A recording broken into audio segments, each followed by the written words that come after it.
Hello everyone, and welcome to our Capitol Watch program for Friday, January 25th, our weekly look at legislative news from Jefferson City. And joining us from our governmental relations offices in Jefferson City is our Associate Executive Director for Advocacy and our Chief Lobbyist, Mike Reed. And Mike, things really got underway in Jeff City this week, especially regarding some committees that got into action. Yes, committees really started working this week. They'll be working even harder next week. They're trying to get bills through the committee process so they can start working on them on the floor in the amendment process. So things are really getting moving in Jefferson City right now. One hearing of particular note this week, Mike, was the Senate Ways and Means Committee, and it dealt with several bills related to tax cuts in the state. Tell us about those. Yeah, there are three bills that they heard, all dealing with tax cuts. Senator Schmidt's bill, Senator Lamping's bill, and Senator Krause's bill. Each bill is slightly different, but they all are working at the same thing, which is reducing corporate and individual income taxes in the state of Missouri.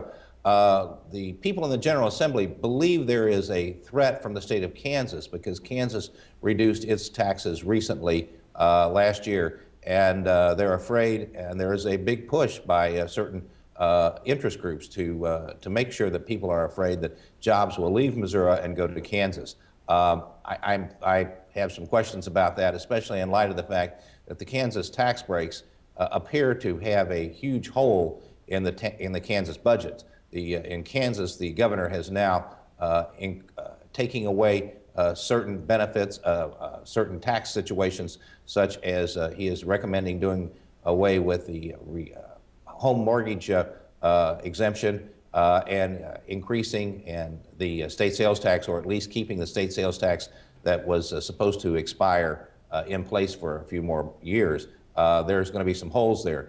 I understand the need to look at tax structure, but we have to be very careful in what we're doing.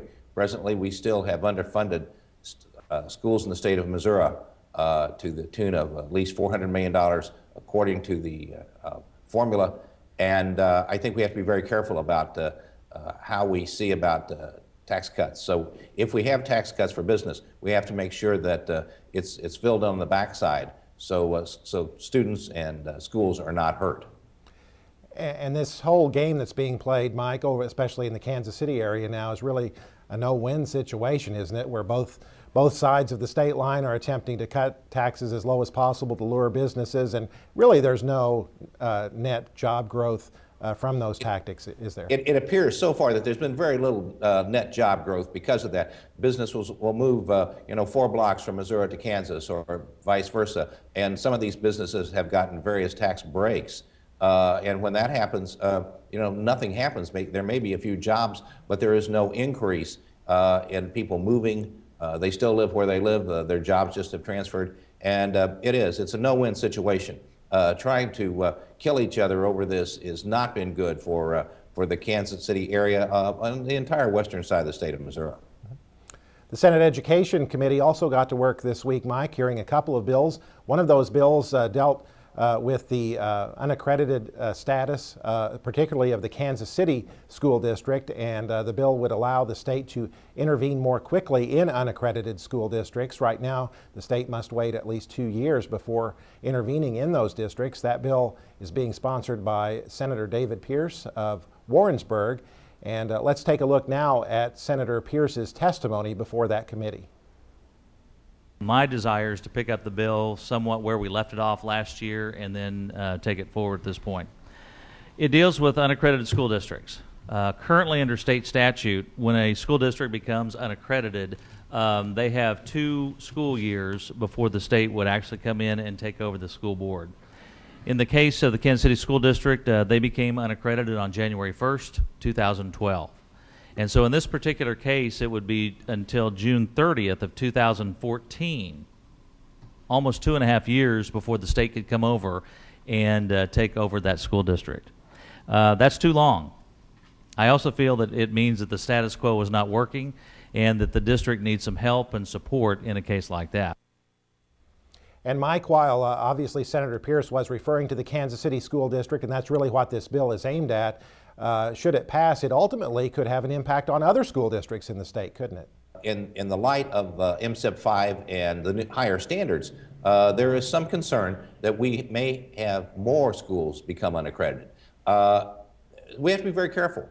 We want to make sure that schools operate and that boards do the best for the children that we have. We don't want children to go to unaccredited schools. We still have a problem with bureaucrats taking over from elected officials. So I believe we have to work together to make sure that what we're doing is best for the children.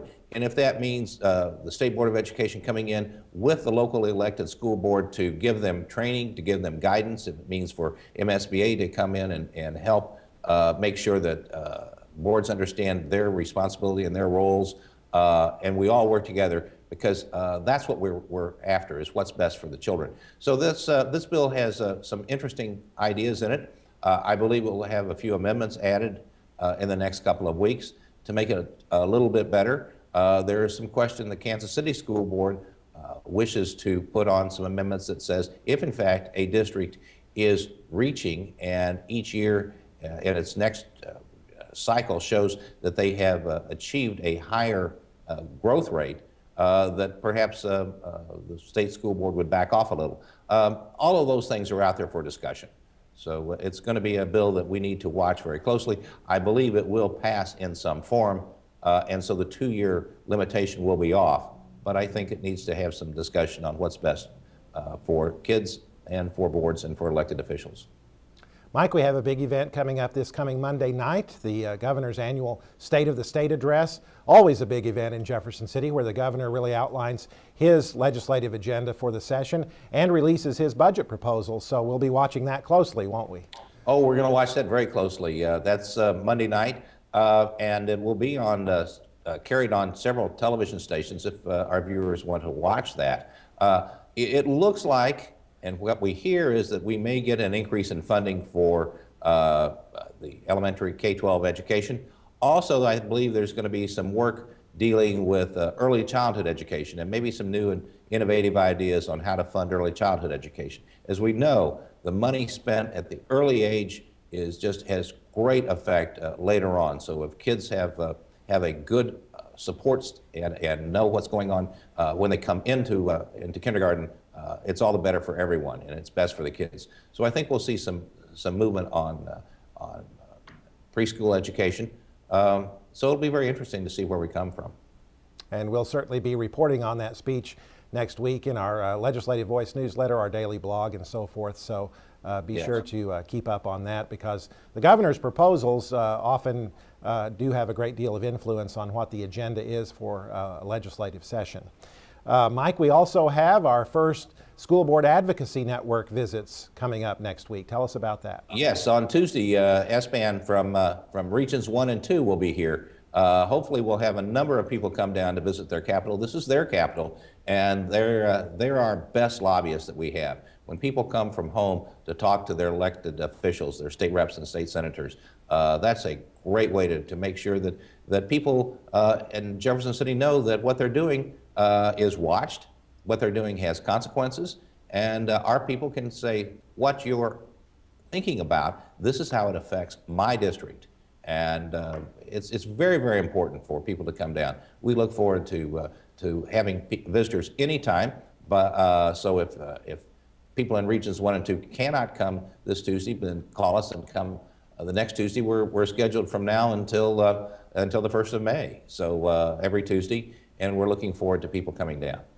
And Mike, when people visit on those SBAN days, you actually have a briefing for them and provide them with some information before they go over to the Capitol, don't you? Yes. We start here in our office, in our member relations office, with a briefing, what's going on. We have a booklet for them. We let them know what hearings are going on that individual day and what's happening. So like this week, we'll talk a lot about what the governor would have said or will be saying in his State of the State address on Tuesday morning. We'll do a recap on that. So it is people coming in, our members coming in and see what we do here in Jefferson City. All right, Mike Reed, as always, thanks a lot for being with us on our program. And again, as always, we'll be keeping you up to date on legislative activities through our Legislative Voice electronic newsletter, our daily blog, and of course, this program that we produce every Friday during the legislative session. Thanks a lot for being with us, and we hope you join us again next week for another edition of MSBA's Capital Watch.